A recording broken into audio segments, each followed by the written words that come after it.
wrong. I agree. Okay, and why do you agree? It wasn't the physical attraction for me. You said it wasn't the physical? It wasn't. Then what was it? I mean, you popped your balloons. Yeah. Okay. Next.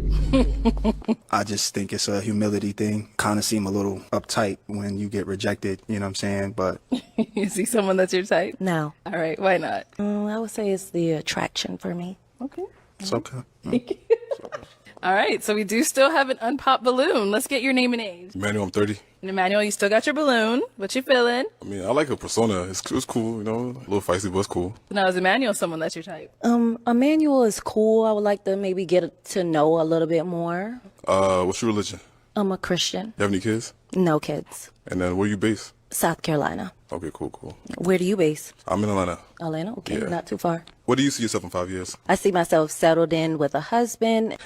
Get a load of this guy. How old are you again? 26. 26, okay. Let me bring you up here with this. Let's all go up here. What is your perspective on 50-50? I feel like I'm the provider, so I take care of that part, but I feel like women have their own roles to play. What do you feel your role is in a household? As a woman, I'm cool with having a meal cooked when you come home from work. Okay.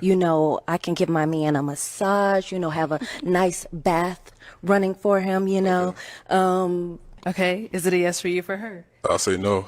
Okay. Yeah. It's okay, Why because is I it a was going to no? say no, too. No, you wasn't. Okay, why is it a no? Because of that. You know what I'm saying? Because of that. I like it, but it's too much. What's too much? A little attitude, It's too much. That sassy. Too. Take it. And why were you going to say no? The pants look a little wrinkly. It is dressed to impress.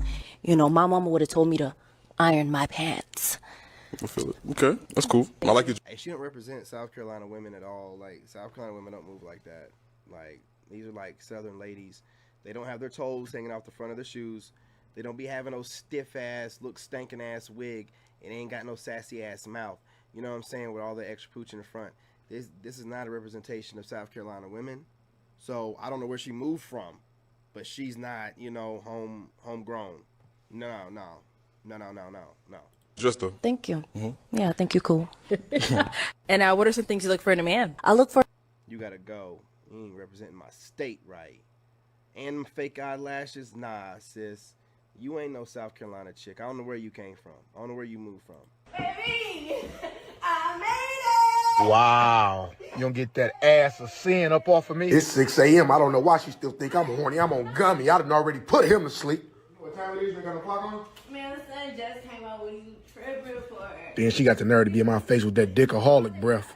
You get them clothes on, man. What you wore to the club? You made a stop or something? I had to. My friend said, I was way too drunk to drive, so he made me stay. Whoa. I guess we both spending the night out. Cause I'm headed to jail, bitch. She done walked in here dressed like Boots with a spend a night bag. I'm running around with Horde the Explorer. Talking about she was at the Waffle House. No, you was giving out buns at his house. Getting stuffed with meat. I'm dating a hot dog. Then she danced like she had the time of her life. He must have gave her the best she ever had. I'm finna kill something. I know damn well she ain't just put no wee-wee residue on my forehead. This diabolical. She in here smelling like back shot cologne. Now I gotta wash her up like I'm her caregiver. Go get a shower. Go get a shower. And give me that fucking phone. Hell. Yeah, I'm dumping her for that. My 20-year-old sister married a 70-year-old man, but 2 years later, she regretted it. Mark, a 70-year-old man, fell head over heels for my sister, who was only 20. He said she had an enchanting smile. It was love at first sight. And on the very first day, Mark proposed to her. Our family was shocked. No one could understand their relationship, given the huge age gap between them. Some even now at my sister, my aunt, were marving him for his wealth, since he was 50 years older than her. But the worst was vetted to come. A month later, my sister announced she was pregnant, and they were expecting a baby. You know what I'm gonna ask you. Y'all already know, so you might as well go on hit the comments and go crazy.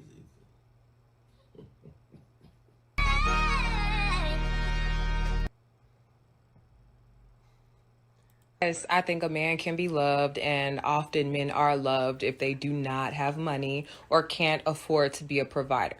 The question is, will he be respected? And does he think he should be respected without the achievements or the ability to provide for a woman and create a safe household environment for said woman and their children. Like, yeah, I know I can be loved without pussy, but in a romantic relationship, you know, I'm pretty sure that I am expected to provide pussy, expected to provide nurturing, expected to cook, suck, fuck. And if I didn't do those things, yeah, I'm sure a man could love me. You know, there's men that love me that I do none of those things for. But romantically, in a relationship, could a man really love me and respect me? I don't know. Yes, I think a man can be loved, and often men are loved if they do not have money or can't afford to be a provider. The question is, will he be respected? And listen, let's take it back, okay? Because these women be all over the place. One minute they'll be talking good about men, next minute they'll make up this hypothetical situation. What are you doing talking to a broke dude? Did he not tell you that he has no money? Or is this based off of what you perceive of your observation of his social media? Because real niggas are moving in silence. We're not letting y'all know what kind of money we have, you know what I'm saying, based off of social media. So if you're talking about basing off his social media and you stalking him and then perceiving that he's broke and then you're making this bullshit, whatever. If the guy told you that he's broke, what is this conversation about then? You know not to be talking to no broke man. And if you're perceiving a man to be broke based off the social media that you see, then you're a damn fool and you don't deserve a good man. Period, point blank. Okay? These hypotheticals that are based off of nonsense make no sense. What do you mean he's broke? You know you don't want a broke man. Did you not know he was broke before you started talking to him?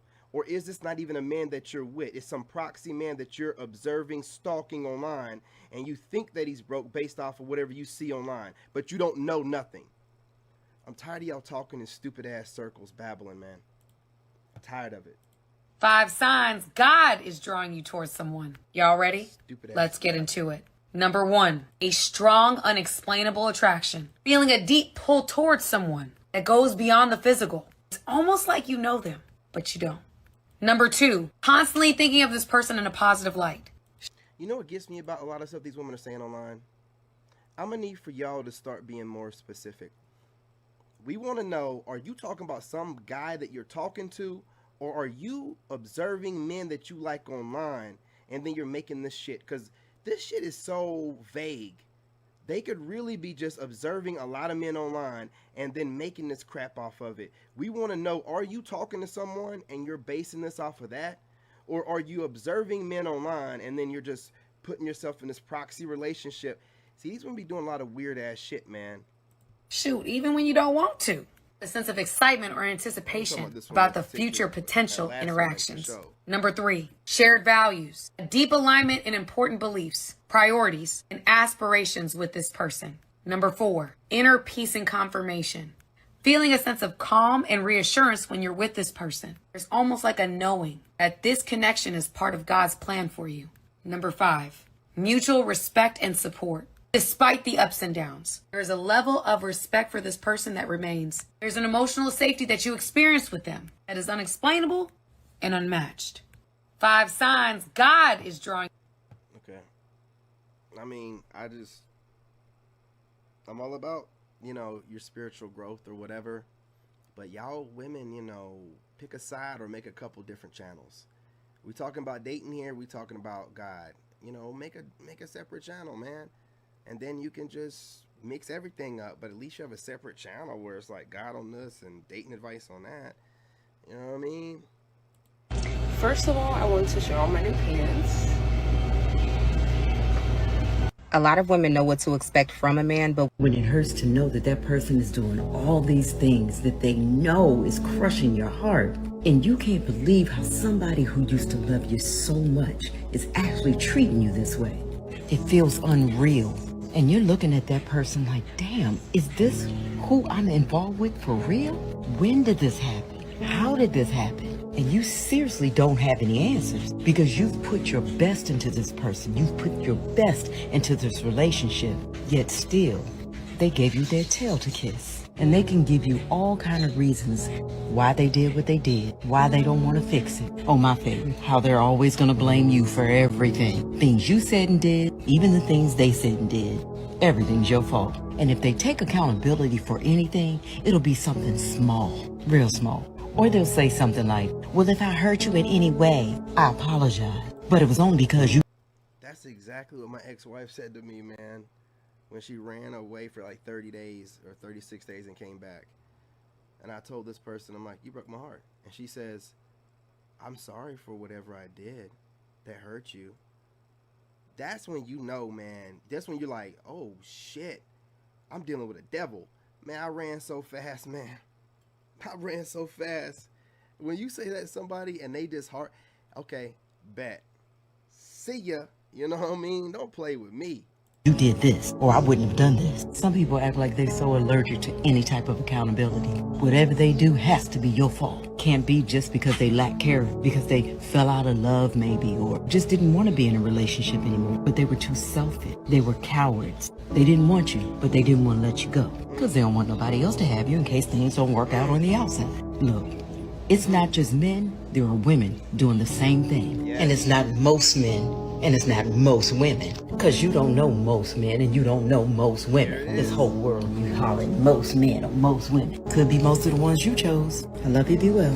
When it hurts to know that that person is doing all... That's why it's always best to just say females and women, because, you know, if you say most or all, you sound ignorant as hell. I know she was preaching to some of y'all, man, because a lot of what she was saying resonating with me, man. That's how they are, man. What you have to realize is that that person never really cared like you cared to begin with, and that you learned a valuable lesson, and to take that lesson and move on and not hold any malice for nobody. But don't you ever let that person around you in your energy contact you in any kind of way. Let that be their karma, man. They never get to you know what I'm saying, not even get a hey big head message from them, right? Unpopular opinion. You want to see a move from God? Let's get into it. The Bible says without faith it is impossible to please God. If you notice, most Bible characters started their journey off with God making them a promise or giving them a dream. And how they responded to that promise, the level that God elevated them to. Meaning that if I believe God has given me a promise or that he's given me a dream, we all have dreams. How I choose to live my life from that point moving forward determines how God moves. You move, God moves, just like that. He responds to faith, not faith that's inflexible and rigid, faith that gives God the ultimate power and control. I have a faith that says, okay, God, not my will, but yours be done. I'm going to be obedient. And however you make this thing happen, I surrender. Now that's challenging, family, I know. Problem is, a lot of us want to see God move. Be praying for a move from God every day. But we struggle with patiently trusting God completely to where we choose to walk in obedience, even when it doesn't make sense to us, even when it doesn't look like nothing's happening. Or we struggle with completely relinquishing control, being so rigid and inflexible about how we want things to go. And that expresses a lack of trust that God's way is truly better, even if it's not how you envisioned it to be. First truth, that's why that prayer you've been praying hasn't been answered. Let me ask you something. Have you truly surrendered it? And y'all know what I'm talking about when I say it. Have you moved in faith and been obedient to the way God has called you to be? Or are you in your own way? You want to see a move from God? Let's get into it. Man, I'm telling you, I ain't going to hold y'all any longer. I'm going to leave it on that. You know what I'm saying? You just got to be, you know, because a lot of people can say some stuff that sounds pretty good. But what are they saying? And are they living up to what they're saying? Amazes me how some people can say stuff with a straight face, knowing all the stuff they got going on in the background. Be careful out there, y'all. Anyway, smash that like button. Go ahead and subscribe. Join the tribe. I mind my business. You guys comment down a lot. You know I'm about to make this major move. I ain't got no animosity towards nobody. I did the work, you know, grinded my ass off, man, and I get to reap the benefits of my labor, right? So keep doing the same. Stay focused, man. Do not let these women knock you off with some of the stuff that they're saying that sounds good with their pretty face, but then like you look into them a little bit, you know, it's like I don't know if y'all really living like you're talking. Sounds nice. I don't think you're really living like that. You know what I'm saying? So be diligent, be careful, be cautious. Hit that like button, subscribe, join the tribe, set the notification bell. What are you waiting for? And share the live stream, you guys. That's what's happening. And I'm your brother, and I'm out, man. Oh, I got Instagram going. I gotta shut this down. In this game.